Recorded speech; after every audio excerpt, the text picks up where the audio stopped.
tiada lain tujuan kita adalah ya in nama maupun dunia. Kalau nelayan kita sejahtera, pembudidaya ikan kita sejahtera, tentu kita akan bangga. Ada legasi yang kita tinggalkan. Bantuan sarana dan prasarana seperti peralatan nelayan, mesin-mesin kapal dan sebagainya melalui APBD kota. Walaupun kecil, namun orientasinya kepada kesejahteraan pelaku usaha perikanan, walaupun sedikit. Sebelum kita mulai videonya, mari kita tekan subscribe terlebih dahulu. Dan jangan lupa loncengnya.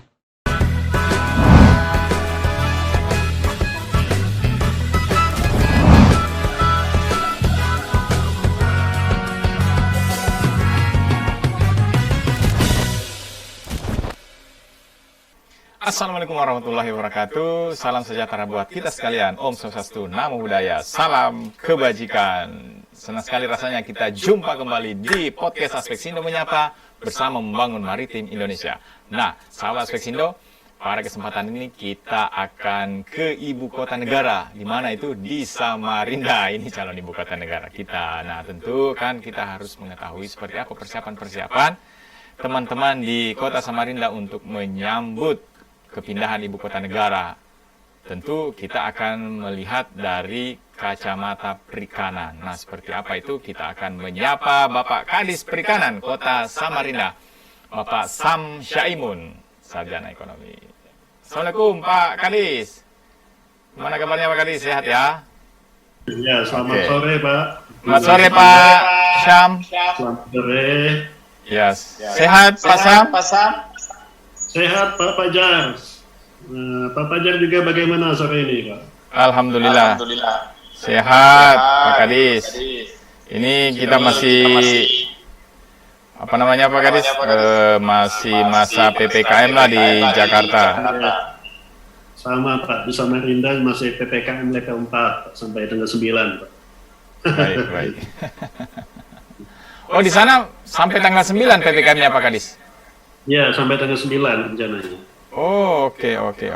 Semoga bisa turun level Pak Kadis. Ya, siap. Ini beberapa hari ini trennya memang agak menurun ini Pak. Oh iya, berarti ada penurunan tren ya? Ya. Oke. Nah, begini Pak Kadis, sengaja kita ngundang di podcast Aspek Sindo ini karena kita tertarik dengan isu kepindahan ibu kota negara nantinya. Sepertinya pembangunan infrastruktur untuk menyambut ibu kota negara di Kalimantan Timur itu sangat menggeliat, sehingga berbagai persiapan yang dilakukan oleh teman-teman daerah ya, khususnya di kawasan penunjang nantinya. Nah, saya melihat Samarinda ini kan salah satu kota penunjang nanti, penunjang dan penyangga tentunya, karena akan ada migrasi penduduk ya, kurang lebih 2 juta penduduk yang akan pindah di ibu kota negara yang baru yang akan mengisi kantor-kantor kementerian. Tentu banyak persiapan yang harus kita lakukan untuk menyambut itu. Tentu persiapan-persiapan itu dari berbagai macam sektor, termasuk bagaimana pemenuhan pangan, terutama pangan laut di ibu kota negara nantinya. Nah, Samarinda ini setahu saya salah satu kota yang sangat dekat dengan titik nol ibu kota negara, yang hanya berjarak kurang lebih 1 jam perjalanan, ya paling lama 2 jam perjalanan. Tentu ini menjadi wilayah yang sangat strategis untuk bagaimana mendukung kemajuan-kemajuan di ibu kota negara. Nah, Pak Kadis, seperti apa program-program strategis yang disiapkan oleh Kota Samarinda untuk menyambut ibu kota negara nantinya, Pak Kadis? Terima kasih Pak Fajar. Memang kami stakeholder khususnya Dinas Perikanan Kota Samarinda beberapa waktu lalu telah kedatangan tim dari Bappenas menanyakan tingkat produksi perikanan kelautan maupun perikanan budidaya yang ada di Kota Samarinda. Saya yakin itu diperlukan, data-data tersebut diperlukan sebagai bagian daripada data untuk penunjang sektor kelautan dan perikanan yang diminta oleh Kementerian Bappenas. Saya yakin dengan jumlah produksi tahun 2020 saja kita sudah mencapai 18 ribuan ton per tahun, dan saya juga melakukan perjanjian kinerja dengan Pak Wali Kota tahun ini sekitar 20.000 ton per tahun. Saya yakin ke depan, khususnya di Kota Samarinda, kita dapat memenuhi kebutuhan untuk penunjang sektor kelautan dan perikanan dalam rangka menunjang IKN.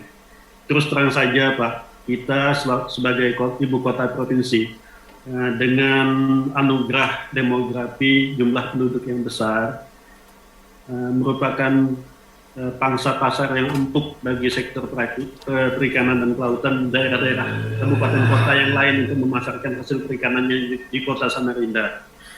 Kami memiliki TPI yang cukup besar di Samarinda, tempat pelelangan ikan, barangkali nomor 1 di Kaltim, karena produksinya cukup besar.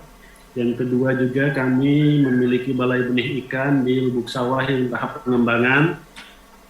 Dan terus terang saja kalau disandingkan dengan kabupaten kota yang lain, saya malu juga karena anggaran kami cukup kecil. Untuk sektor perikanan tangkap saja kami dan perikanan budidaya 1 tahun untuk tahun 2021 masih menggunakan 4,2 M diberikan melalui APBD Kota Samarinda.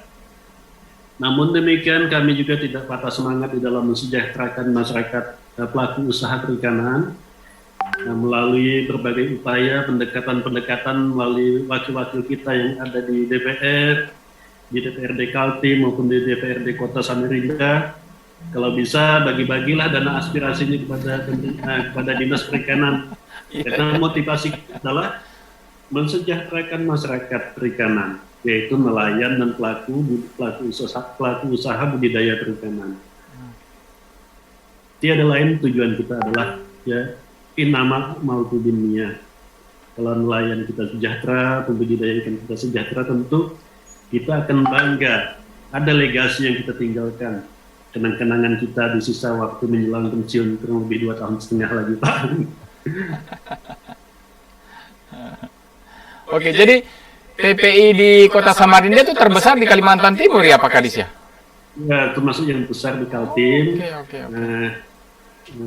Di situ kita ditargetkan 500 juta sebelum COVID per tahun PAD melalui situ. Pada saat COVID dilakukan revisi sekitar 350 juta PAD dari situ. Alhamdulillah 2019 maupun 2020 capaian target kita melebihi dari 100% dari TPI. Terus terang saja Pak, TPI Selili itu merupakan tempat yang cukup menarik untuk bagi kabupaten kota lain untuk menjual ikannya Pak, hasil perikanan laut maupun perikanan umum daratan. Apa sebab? Kota Samarinda ini jumlah penduduknya 800 ribu Pak. 800 ribu, mungkin terbesar di Kaltim. Sebagai pangsa pasar yang sangat empuk, artinya bahkan bila hari Jumat atau Sabtu maupun Minggu itu jumlah penduduknya bisa mencapai 1,5 juta. Karena warga Kabupaten Kutai Kertanegara, warga Kutai Barat, warga kabupaten kota lain itu bisa libur di Samarinda, bahkan berdiam di Samarinda. Jadi jumlah penduduk bisa 1,5 juta, 1,5 juta di akhir pekan. Di akhir pekan. Okay. Kalau hari Senin sampai Jumat itu sekitar 800 sampai 900 ribu. Oke, menarik ini Pak Kadis ya, karena tentu kan ada yang bilang nih, dari mana sumber perikanan Kota Samarinda? Nah, saya langsung jawab aja Pak Kadis. Wah, justru Samarinda ini adalah kawasan strategis untuk perikanan, terutama perikanan budidaya. Nah, karena kan lahannya masih sangat luas ya Pak Kadis ya. Dengan jumlah penduduk yang baru mencapai 800, ya tentu luas lahan untuk pengembangan budidaya itu masih sangat menjanjikan. Terutama nanti bagaimana kalau sudah ibu kota negara itu pindah ya Pak Kadis ya. Nah Pak Kadis, kalau boleh tahu di sana itu nelayannya juga ada ya Pak Kadis ya? Betul Pak. Kami Oke. memiliki nelayan yang existing, Pak. Existing. Oh. Iya, nelayan eksis. Kita kalau rumah tangga perikanan itu yang terdata, Pak, sekitar 778 orang, Pak. Oke, Nelayan. banyak juga ya. Nelayan, sedangkan pembudidaya ikan perairan umum daratan itu 760. Jadi jumlah pelaku usaha perikanan itu sekitar 1.500.000, Pak, di kota Samarinda ini. 1.500 maksudnya. Iya, dari 800.000 jumlah penduduk, Hmm. 1.500 orang. Oke. Dan mereka existing, Pak. Dan Berarti khusus berarti nelayan- lebih dari 10% ya Pak Kadis ya? Hampir malah 20% ya? Hampir 20%. Iya, hampir. Karena apa? Namanya laut itu kan istilahnya common ground fishing.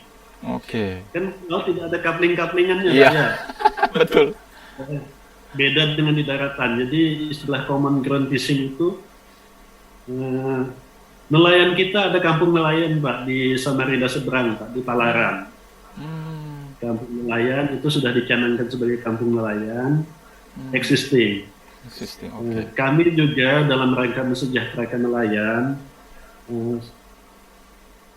melakukan kerjasama dengan Badan Pertanahan, Kementerian BPN ATR, Pak, untuk melakukan sertifikasi lahan milik sendiri atau rumahnya, Pak, di dalam rangka mensejahterakan nelayan.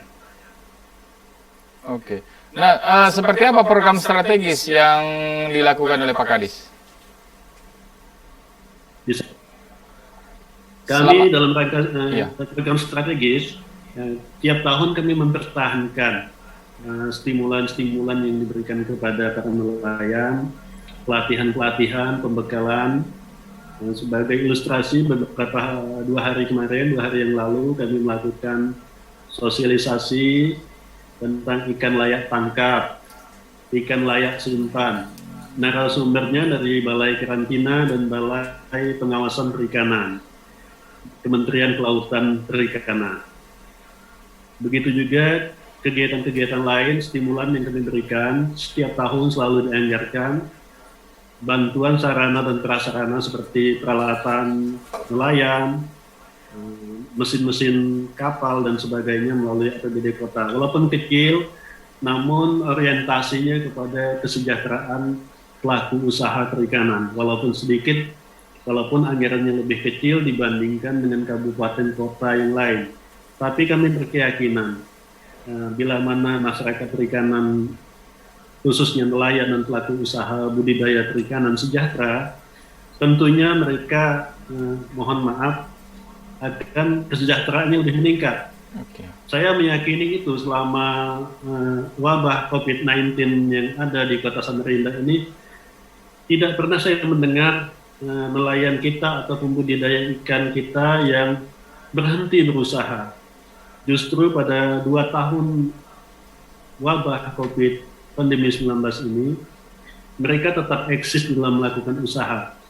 Bahkan di saat WFH, dinas kami selalu saja kedatangan tamu warga masyarakat yang bertanya bagaimana caranya untuk melakukan budidaya ikan kolam terpal, bagaimana melakukan budidaya ikan kolam jaring apung misalnya. Nah, tentu saja kami selalu melayani warga masyarakat yang berkesempatan untuk membuka usaha di sektor perikanan maupun budidaya. Oke. Terus ini Pak Kadis, apa namanya? Selain bantuan alat tangkap itu juga ada semacam program apa sih? Bagaimana memunculkan pembudidaya ikan milenial gitu Pak Kadis, untuk mendorong jumlah pelaku usaha yang bergerak di sektor perikanan. Kan sorry tadi Pak Kadis, saya meralat bahwa bukan 10%, 20%, tapi baru mencapai 1% dari jumlah penduduk kota Samarinda ya.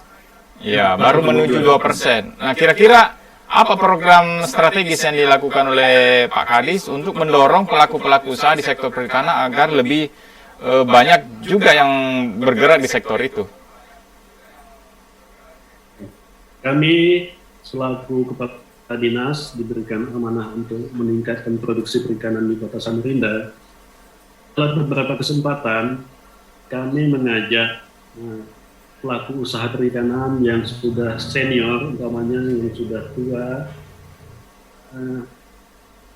lahannya atau kapalnya jangan dijual, diserahkan kepada anaknya. Itu himbauan kami, ajakan kami. Alhamdulillah seperti gayung bersambut. Ditambah lagi stimulan yang kami berikan secara berkala, bantuan-bantuan. Di dalam bantuan juga dilakukan syarat, umpamanya barang yang diberikan atau tidak boleh diperjualbelikan apabila harus terdata dengan baik.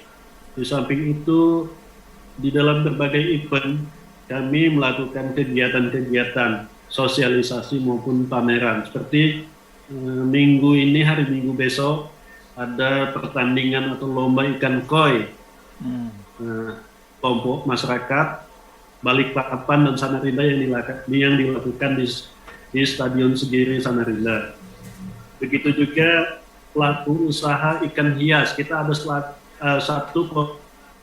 dua kelompok pembudidaya ikan hias. Berapa jumlahnya, Pak Kadis? Kelompok pelaku usaha ikan hias? Ada dua kelompok. Okay. Ada dua kelompok.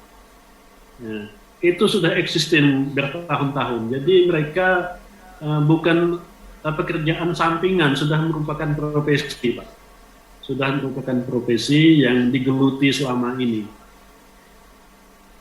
Jadi begitu juga yang lagi trending sekarang ini yang dimangi oleh ibu-ibu dan kaum remaja maupun ibu rumah tangga atau anak muda, budidaya ikan dalam ember, Pak. Budik damber. Ada, Pak, di YouTube itu lagi ngetren. Lagi ngetren di sana ya? Oh, jadi budidaya berbasis ember gitu ya? Iya, budidaya ikan dalam ember, Pak. Budik damber. Budik damber. Lebih murah dong, Pak Kadis? Nah, itu sedang ramai lagi ngetren sekarang, Pak, di sosial media, Pak. Oke, itu ikan apa ya, Pak? Itu ikan apa, Pak Kadis, yang dibudidaya tuh? Yang tahan itu biasanya lele, Pak, dengan nila. Oke. Oh, embernya yang gede itu ya, Pak Kadis ya? Ember yang ukuran gede, Pak. Yang seember itu mungkin bisa sampai ratusan ekor gitu ya? 10 ekor satu ember bisa itu, Pak. Oh, ada sekedar juga. hobi, Pak. Oh, sekedar hobi. Jadi itu disenangi di dalam mengisi kegiatan waktu sambil Tapi itu dikonsumsi kan, Pak Kadis ya? Bisa dikonsumsi, Pak. Dalam waktu 3 bulan bisa dipanen. Oke. Di samping itu apa istilahnya di atas ember sambil ditanami kangkung sebagai apa istilahnya itu? Iya, hidroponik ya. Hidroponik. Pak. Oke. Jadi kita selalu mengikuti tren yang terjadi, perkembangan terakhir aktual di sektor perikanan dan kelautan agar bisa diaktualisasikan kepada masyarakat, Pak. Ditambah pula Kementerian Kelautan dan Perikanan selalu mensupport setiap kegiatan yang silakan, Pak. Iya, Pak Kadis. Di sana kan saya kira tinggi juga konsumsi ikan ya, Pak Kadis ya. Nah, kalau boleh tahu itu yang suplai ikan-ikan di Kota Samarinda itu dari mana, Pak Kadis? Tapi jangan dijawab dulu, Pak Kadis, setelah yang satu ini.